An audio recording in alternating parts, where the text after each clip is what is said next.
Inakuwaje? Hivi kwa nini tunakula? Kiafya tunakula ili tuishi, ila kitaani kwetu tunaishi ili tule alafu tuishi tena.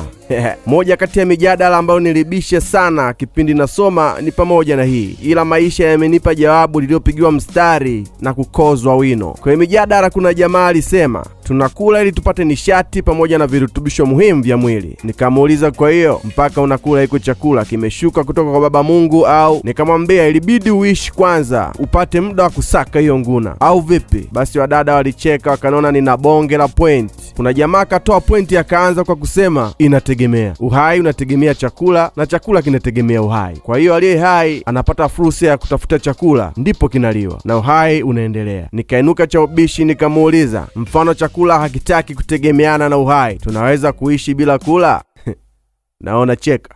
Ina maana hadi wewe hujawahi kusikia usemi wa kikubwa uhai mengine tumwachie Mungu. Unaambiwa uhai ni nukta, sekunde, dakika, saa, siku, mwaka, karne na makarne, ila maamuzi ni ya Muumba kukuacha hai au la. Muda wote kati ya hizo namba, wakati huo mwili wako lazima uwe na nishati na virutubisho vingine ili zawadi ya uhai itimilike. Hata ushibe au uwe na njaa kiasi gani, uhai sio mali yako na wala sio maamuzi yako. Hakuna kufa njaa, hakuna kufa vita, tunakufa kwa muda na mapenzi ya Mungu. Oya wazee wa debate mashuleni, tuendelee kujenga kujiamini na ujuzi wa lugha, nisiwakatishe mwendo. Hivi kati ya elimu na hela bora nini vile?